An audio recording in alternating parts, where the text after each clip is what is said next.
I know it's a hard-hitting question to start off with, but off the top of your head, what does art mean to you? I'll give you some time to think about it while I tell a quick story.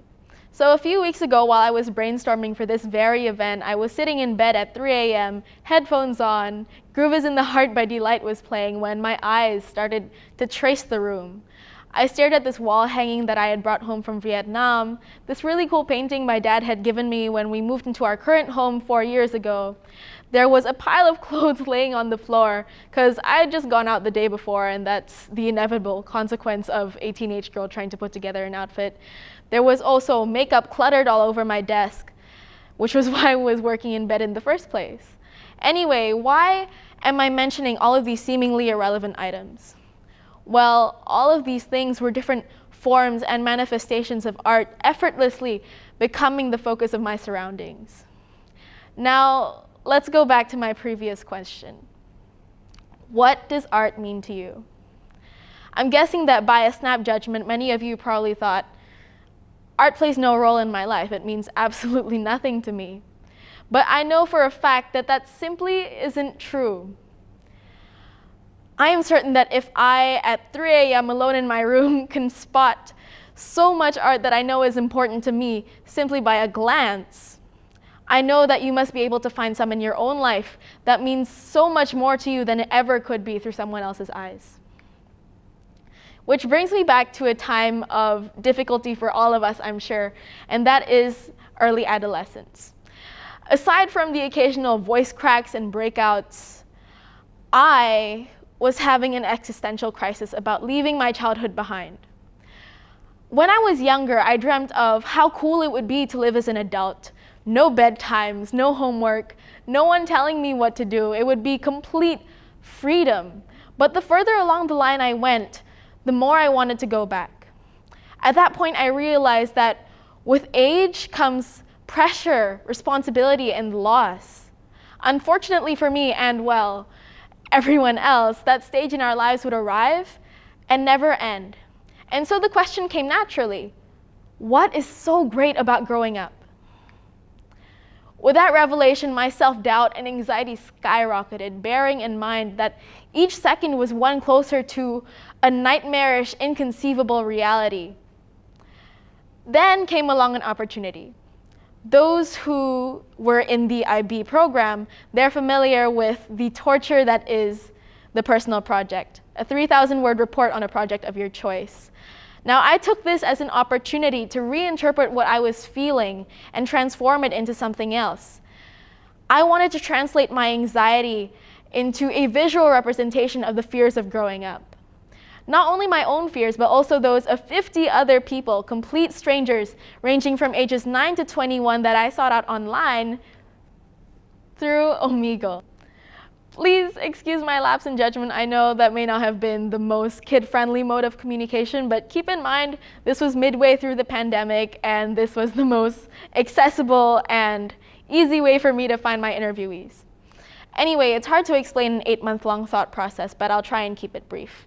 I had hours and hours to sit and think about the 50 other perspectives and opinions of people who either feared or didn't fear the idea of growing up and their respective reasons. Then hours and hours on top of that, sitting with a teeny tiny paintbrush, trying to put all those thoughts on the canvas. By the end of it all, when the almost year that I had been working on this was over, so was the crisis. I'd really hate to sell my story short, but what I realized was that what I was going through, it was completely normal and that I'd be okay. What really helped, though, was the fact that I knew that other people were feeling the same way I did. They were going through what I was going through, and not just the strangers. To evaluate my work, I sent out a Google form asking whether people could relate to what I had painted. And this is what one of them said. Responsibility and unpredictability. That painting was the one that I connected to on a deep level because it's my biggest fear. Growing up in general is my biggest fear, but knowing that one day I'll be responsible for my own things, responsible for the unknown, that terrifies me. That painting was able to capture the raw emotion that that fear brings. I sent this form to 13 of my close friends, and this response and all the others that I received were from people who decided to be open, vulnerable, and transparent, talking about things we never really had before. So not only did it start a new conversation, but it started a new relationship, a kind of support group that each of us could lean on in times of need. And I wish I could share with all of you that feeling of satisfaction and relief in knowing that I was heard, that I was now free, being able to put my thoughts down on the canvas and keep them there. I wish I could explain it, but I can't, because you simply cannot explain magic. Art freed me from the premature hell that I was living in, and so that was the beginning. Since then, I've been chasing more of those opportunities because they give me a high and an excitement that I had never felt before. I started sketching and painting for leisure again. I'm now a DP art student with a small class full of amazing, talented kids, and I'm editor for this organization called Seni Loya, which aims to promote self-expression through art. I found myself a community that's so supportive, and we all help and encourage each other to work and improve at our craft. Because of them, I'm confident in my decision to become an art curator, but confidence was never, ever a constant. I remember since I was 4 and staining the table with my watercolors that I wanted to be a painter.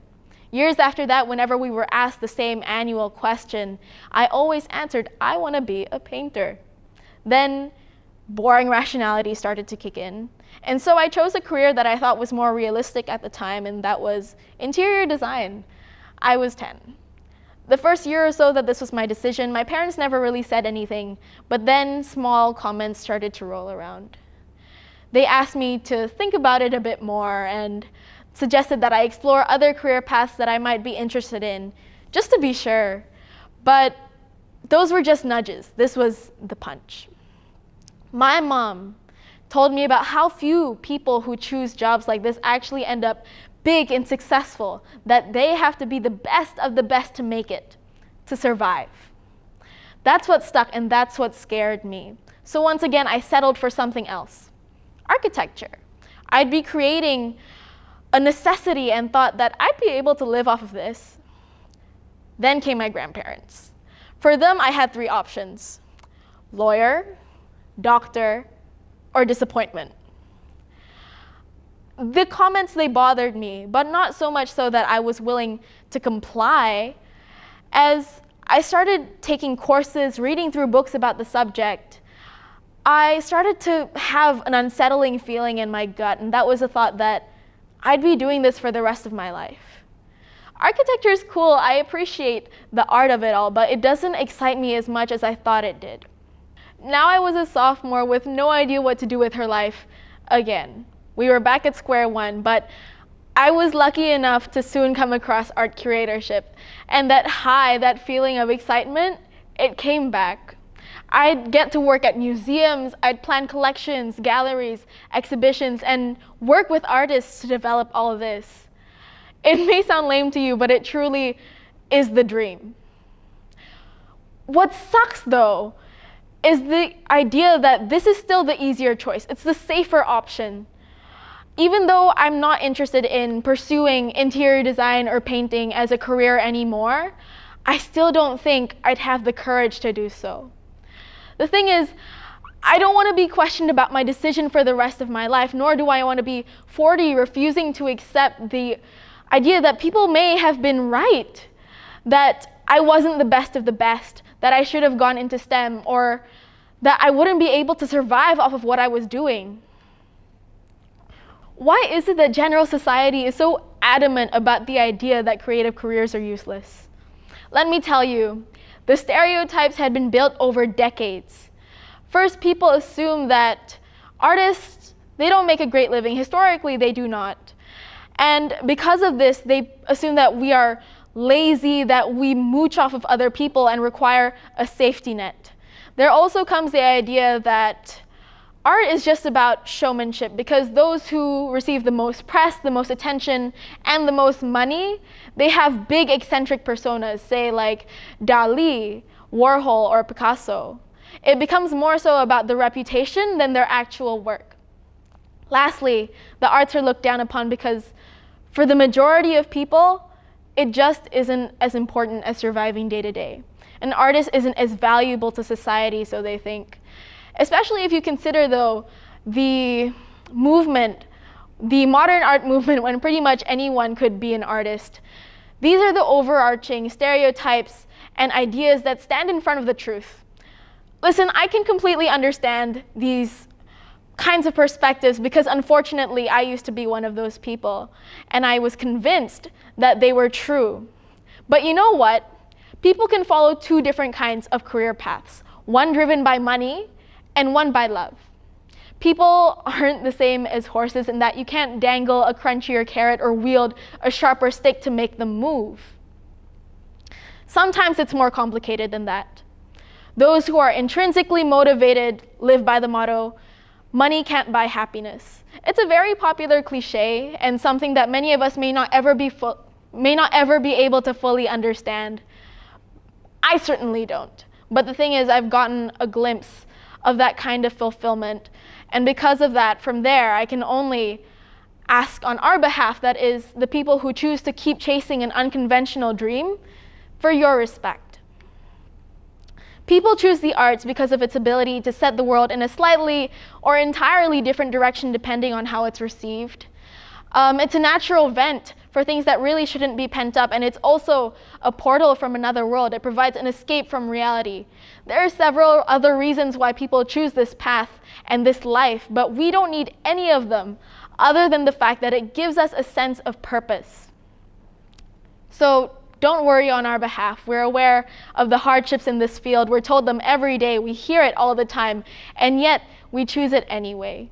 Besides, the starving artist stereotype was created by people who had no idea what to do with their talents. Times are changing. Art entrepreneurship is becoming more widespread as more courses and programs delve into the subject. We're taking care of ourselves. Believe me, we worry too. I definitely do. But then I remember again that everything will be okay. So let the musicians, the producers, designers, chefs, singers, performers, and painters continue to serve you, and we'll let art continue to tell your story and ours. Thank you.